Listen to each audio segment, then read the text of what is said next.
बेशकीमती रत्नों की चोरी कर ली गई थी। ताजमहल की लंबाई कुतुब मीनार से भी ज्यादा है। कहा जाता है कि जहां ताजमहल बनाया गया है वहां प्राचीन शिव मंदिर था। ताजमहल से संबंधित इस प्रकार की कुछ रहस्यमयी बातें जानना चाहते हैं तो इस वीडियो को देखते रहिए। विश्व में भारत का नाम ऊंचा करने वाली ऐतिहासिक भव्य इमारत ताजमहल, जो प्यार का प्रतीक मानी जाती है, यह मुमताज महल की याद में बनाई गई। इसकी बेशुमार खूबियों और प्रेम का प्रतीक होने के कारण लोग इसको देखने के लिए आकर्षित होते हैं। इससे संबंधित कुछ रहस्यमय जानकारी आपको इस वीडियो में देखने को मिलेगी। ताजमहल परिसर में आने वाले अधिकांश लोगों को इस बात की जानकारी नहीं है कि वो जिस दरवाजे से आ रहे हैं वह ताजमहल का शाही दरवाजा नहीं है। दूसरी तरफ यमुना नदी के तट पर यह दरवाजा निकाला गया था। यहाँ एक चबूतरा भी हुआ करता था जो कि यमुना नदी के तेज बहाव के कारण नष्ट हो गया। ताजमहल में शाहजहां के शाही मेहमान इसी गेट से आते जाते थे और आते जाते समय यमुना नदी से ही ताजमहल की सुंदरता का आनंद लेते थे।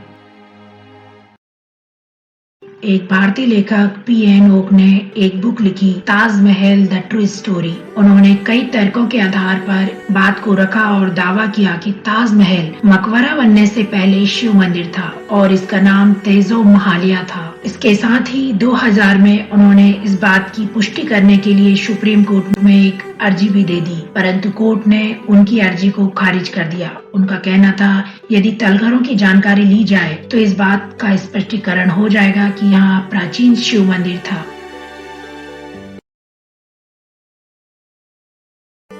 यह बात बहुत हैरान कर देने वाली है कि हर बरसात की एक बूंद मुमताज और शाहजहां के कब्र के ठीक बीचों बीच गिरती है। आज का मॉडर्न साइंस भी इस बात का पता नहीं कर पाया है कि यह पानी की बूंद आखिर आती कहां से है। दुनिया के हर कोने से सभी अच्छे वास्तुकारों को बुलाया गया। कहा जाता है कि 37 वास्तुकारों की टीम ने इसका नक्शा तैयार किया, जिसमें मेन वास्तुकार उस्ताद अहमद लाहौरी थे। शाहजहां का सभी वास्तुकारों से यह कहना था कि इस समय की सबसे अलग और एडवांस इमारत होनी चाहिए ताजमहल। शाहजहां की बात को ध्यान में रखकर भी ताजमहल बनाया गया। ताजमहल की नींव रखते समय सबसे बड़ी बात यह आई कि इसकी नींव को अधिक से अधिक मजबूत कैसे किया जाए। इसके लिए बहुत से कुएं खुदवाए गए। इन कुएं में पत्थर और ईंटों को भर दिया गया। इसके साथ साथ आबनूश और महोगनी की लकड़ी का प्रयोग किया गया। इन लकड़ियों की सबसे बड़ी खासियत यह है कि इन लकड़ियों को जितनी अधिक नमी मिलती है, ये लकड़ी उतनी ही मजबूत होती जाती है। और इन लकड़ियों को नमी ताज के पास बहने वाली जमुना नदी के पानी से मिलती है।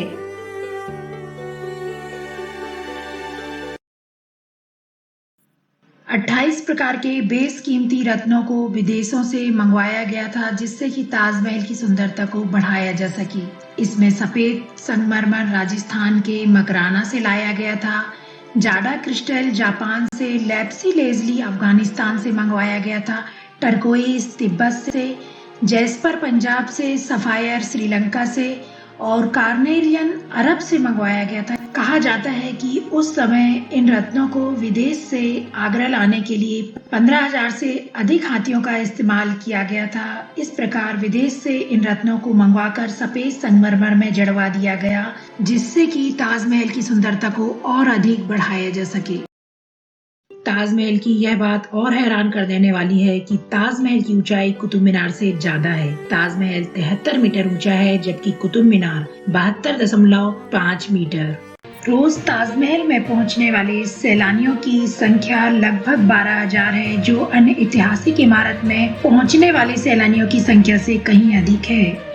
ताजमहल में लगे सभी फव्वारे एक समय में ही काम करते हैं। हर फव्वारे के नीचे एक टंकी लगी हुई है जो एक साथ भरती है और दबाव बनने पर पानी ऊपर फेंकती है। ये सभी फव्वारे बिना किसी पाइप और मशीन के बिना पानी फेंकते हैं।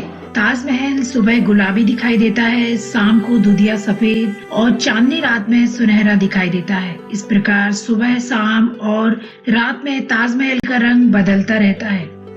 1631 में ताजमहल का निर्माण कार्य शुरू हुआ। 1653 में इसका कार्य पूर्ण हुआ। कहा जाता है कि 20,000 कारीगरों व मजदूरों ने मिलकर ताजमहल का निर्माण किया।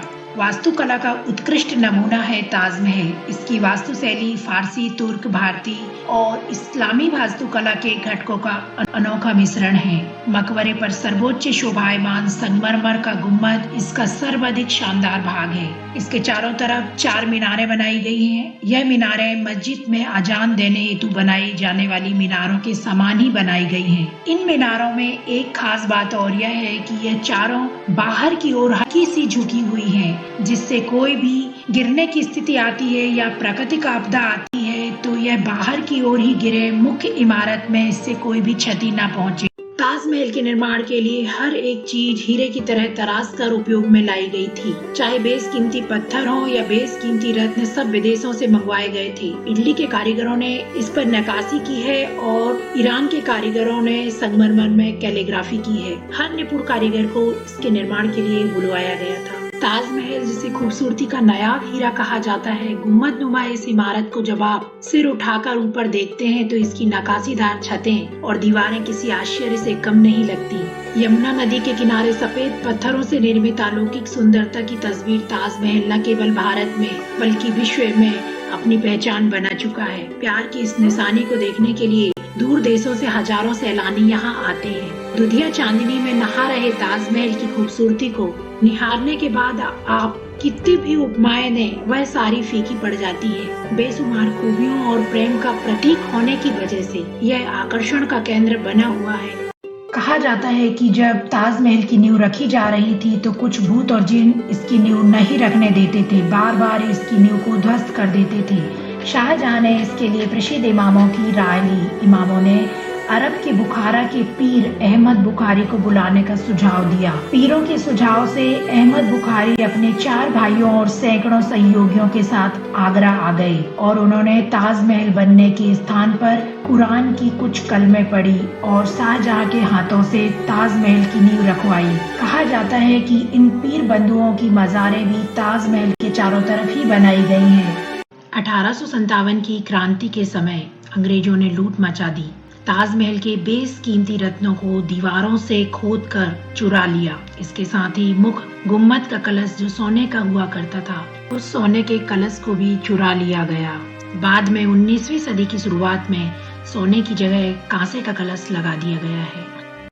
मुमताज महल का पूरा नाम है अर्जुमंद बानो बेगम। ताजमहल की लोकप्रियता उससे जुड़ी प्रेम कहानी की वजह से है। बादशाह जहां ने अपनी बेगम की याद में यह इमारत बनवाई। शाहजहां ने उन्हें नाम दिया था मुमताज महल, जिसका मतलब होता है महल का सबसे अनमोल रत्न। 38 साल की उम्र में अपनी 14वीं संतान को जन्म देते समय उनकी मृत्यु हो गई थी। बादशाह अपनी प्रिय बेगम के इंतकाल से बहुत अधिक दुखी हुए और अपनी बेगम की याद में ताजमहल बनवाने का निर्णय लिया।